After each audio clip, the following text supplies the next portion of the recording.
And I know you say you can do this every week, but 10 weeks in a row, it's all done. Are you glad it's over? Or are you no, I'm going to be bummed out on Tuesday, next Tuesday. You know, everybody is. Everybody around here loves it. So, yeah, and you know, I was talking about a second season. It doesn't look like we're going to be able to pull off a second season. It's just the number of prospects available. Yeah, it's just 100 fights. It's tough to you know, find that many guys again. Yeah, no doubt. Let me ask you about tonight. TJ Brown, it seemed like in your speech leading up to giving him the contract, it seemed like you were giving him the easy letdown, and then you said, we're going to give him a shot. So yeah, well, it's the truth. That was the truth. I mean, when you look at his record, he was just above 500, you know, coming in, and he's 29, and, you know, I'm looking for the next guy or girl that, you know, to be it. So normally I wouldn't, but, you know, I like the kids. He fought his ass off, got dropped in that first round, and loves to fight. I loved his story, and, you know, there was a lot of talk the first couple of weeks. I'm looking for finishes. I'm not looking for finishes. Finishes help, you know. If you come in and look spectacular and make it impossible for me to say no to you, you know, that's one thing, but that's not all I'm looking for.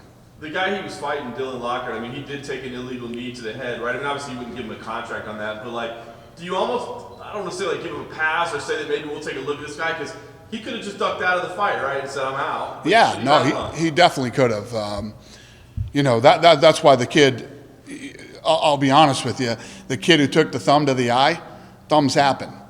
Thumbs happen, man. When that referee comes over, I'm not telling anybody to put themselves in harm's way, and if you can't see, you should fight anyway. But, you know, when you get here, this is a whole nother level. I mean, we've seen some guys take some shit in fights and continue to fight. And I'm going to give that other kid a shot at looking for a fight. I'm going to do we're doing a show in Hawaii, so. Do you know when that's happening? October. Yeah. What is it about Sosoli that made you want to give him that chance? Like, he's been on the Ultimate Fighter. The kid didn't get a chance to really fight tonight. I mean, you know, you heard the story. You know what I love? I love how he says he lays in bed every night and it plays over and over in his head and he's got nothing but regret. Then he fucking shows up tonight and gets a thumb in the eye and the kid quits. So he hasn't had a very good run. So I'm going to give him, hopefully the third time's a charm for this kid, and he can show us what he's got. Barrett, you mentioned the Boston ties, but I mean, he has that crazy backstory as well. I know you come in clean, but like when you watch the video, I mean, does that kind of factor in, like seeing what that guy went through to get here? Yeah, I mean, you can't. I mean, fuck, you got to be a heartless son of a bitch not to give this guy a shot after. And he beat a stud. I mean, he beat an undefeated, badass kid that was supposed to win. So you got to give this kid a shot. He wants to be on the Boston card. He says he can help sell you some tickets. You think you turn around that quick? Yeah, well, I don't know if he can turn around that quick. Listen, you get caught up in here and, you know, you get fired up and you win your fight, and can he really make the weight? You know, if he can make the weight, I'll throw him on the Boston card. Yeah. Kasangade, it seems like a natural for a developmental deal. I mean, I know he's only been fighting for 9 months, but what he did in there tonight was... Yeah, I don't know. He did, but I saw it. That kid's so fucking green, he's glowing. For me to take a kid that green, who am I going to put him against? And then to give him a development deal, even if I put him in a development deal, I can't fight him 5 times this year. You know what I mean? He can literally get out there and get some fights, and he's a fun, exciting kid for one of these other shows they haven't, you know, fight for them. So let this guy get out there. He's young. He's 25 years old. You know, he's not in his prime for 3 more years, and he's a stud athlete. Let this guy take. He's in no fucking hurry. He's in a hurry, but he shouldn't be in a hurry. He should take his time, and that kid can really make something of himself. We'll see him again. Yeah, last thing for me on tonight's card, Dushko, as you said, I mean, he showed a lot. It was obvious the kid's got talent, but the worst game plan ever. I mean, I can say that, but he won the fight. But apparently, they've never seen this show before, and they don't know. They don't have this. Yeah, and I'll give you this too. You know, I hated his game plan. You know, I didn't like the fight. The list goes on and on. But when they clapped that 10-second thing, those two started swinging, and they were both throwing punches. He didn't try to push him against the fence again. He didn't try to run and go, I know I got this fight. He stood in there and he threw punches, and there were little things as many things as I hated. there were a lot of things that I liked too, that now the kid's 9-0 and, you know, we'll chalk it up to bad game plan, flights, fucking, I don't know, man. Whatever reason he fought the way that he fought tonight. Oh, and let's also say the first time he's ever gone to a decision was tonight. So, I don't know. Yeah. I'll join you in being bummed out next Tuesday, as I think we all will. Thank you. When can we expect to see some more events at the Apex? I know when you gave us the tour, you talked about doing other things here. Yeah, so the Ultimate Fighter, I'm still working on the deal for the Ultimate Fighter.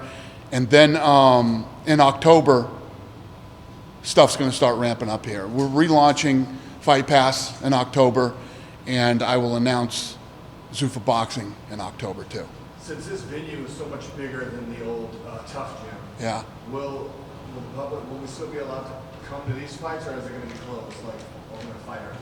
Yeah, you can come to the Ultimate Fighter fights. Yeah, as long as you guys don't write anything until before the fights come out. I love having you guys. Listen, most of you, if not all of you, love this shit as much as I do and love the fights as much as I do. I want you guys to be able to experience as much of this as possible. So anything that I do over here, we'll figure out a way for those of you that are interested to come and watch. Awesome. Barrett really fights like a Bostonian, you know.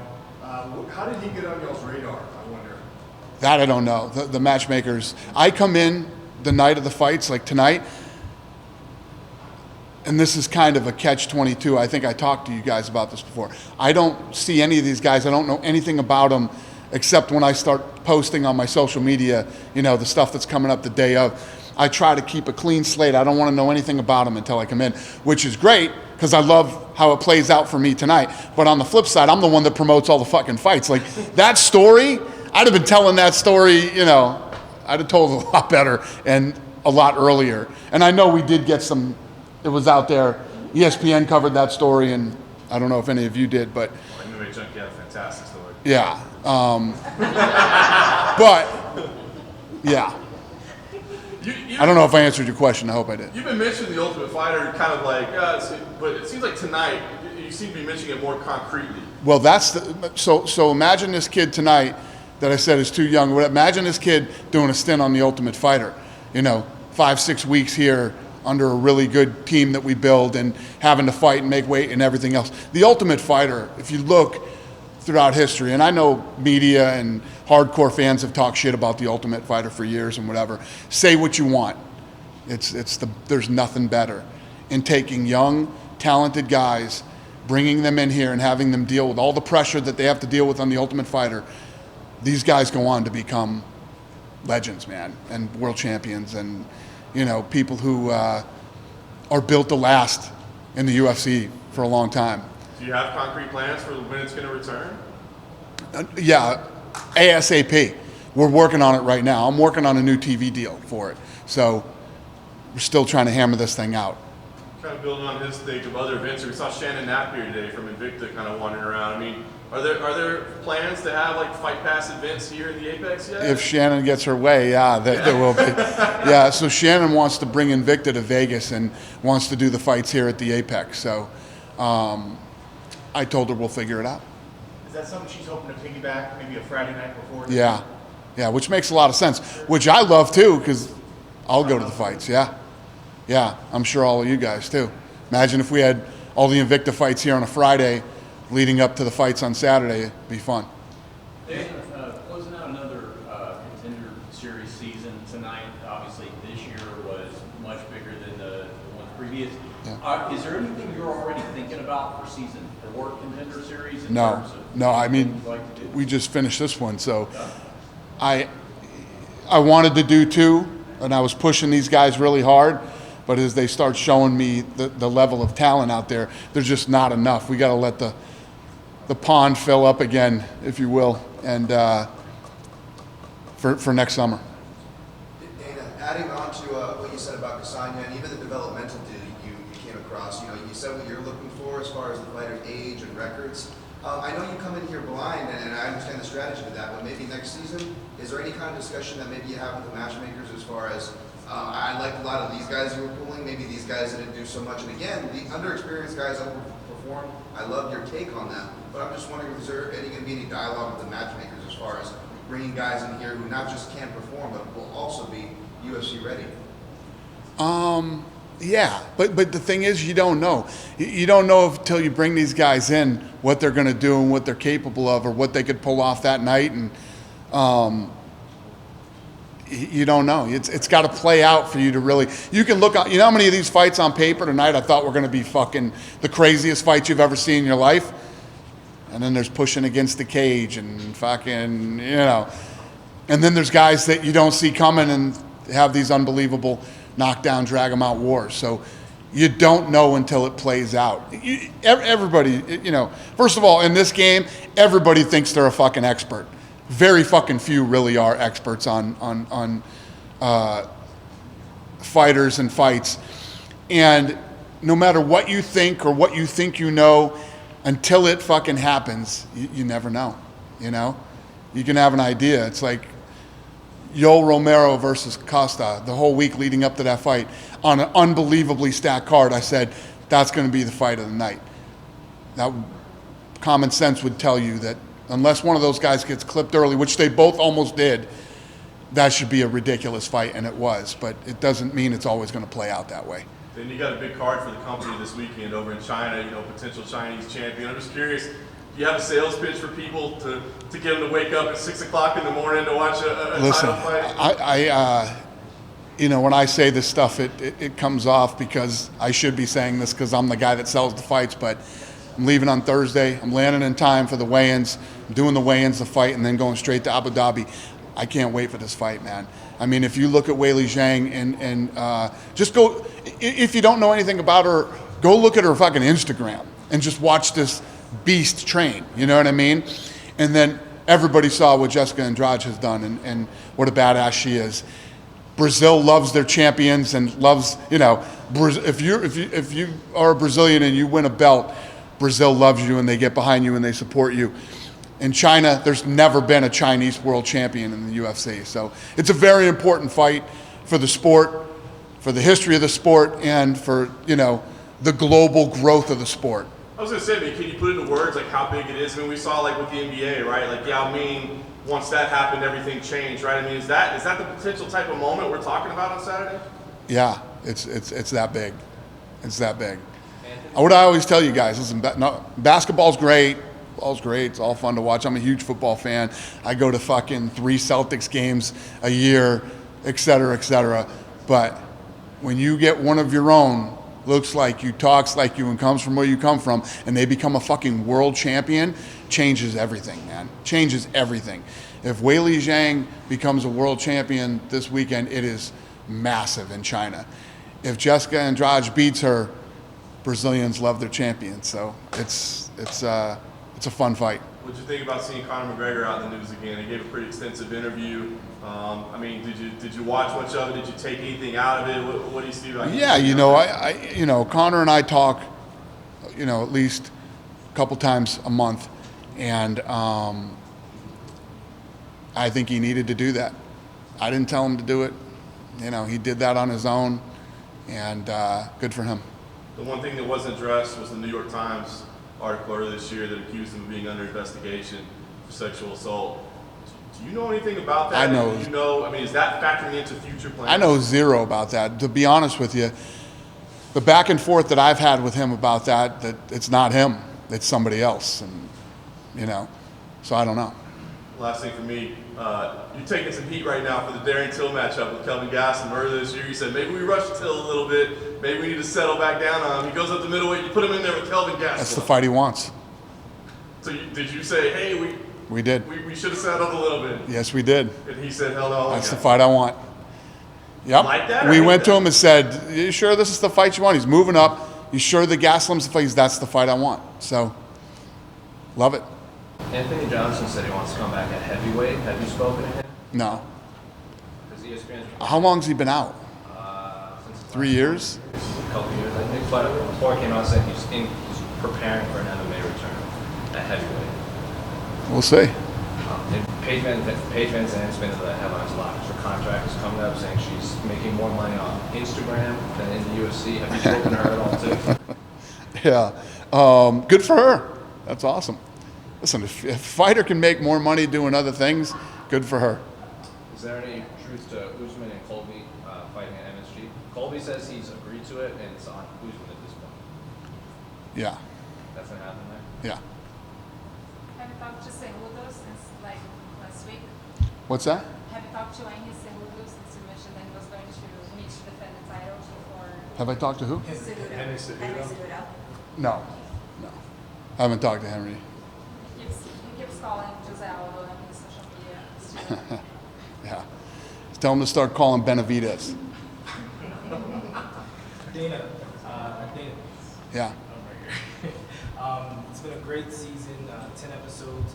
Can you talk about what fighter has impressed you the most, and if you think that any of these guys that you now have contracted have a shot to go after the belt? God, I don't know. I mean, to think back to the whole season, I mean, Rowe was impressive last week, and then what's his name? Weaver. Weaver was fun. It's been a good season. There's been a lot of good guys. I'm excited now to see these guys come in and start performing in the UFC. What about this show? I mean, when you go into my my war room, right, and the whole wall of all the fights that are coming up, we put these blue stickers on the ones that are from the Contender. I mean, the whole wall of all the fights coming up are all blue stickers. I mean, these guys are Sadiq. yeah, It's the best fight. I mean, you have a lot of great fighters that are coming up through this show. Does it really excite you just to know that you kind of were able to bring them up in front of everyone?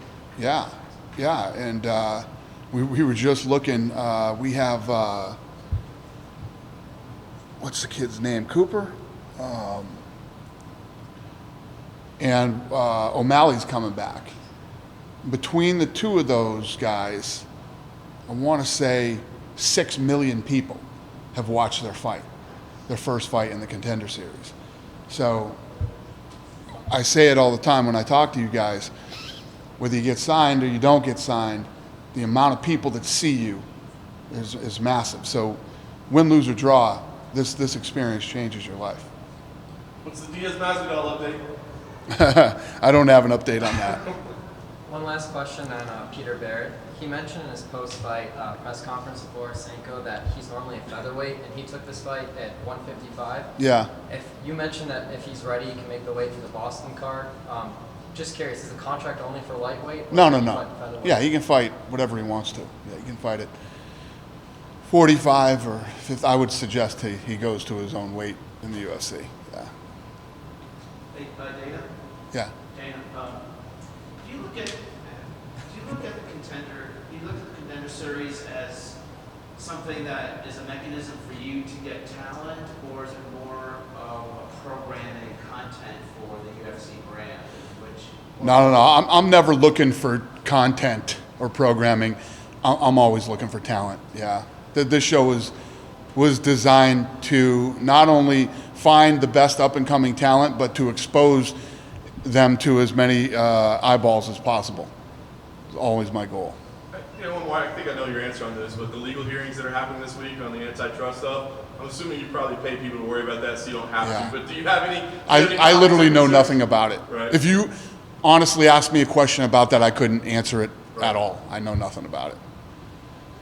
Anything else? Good? Thank you guys.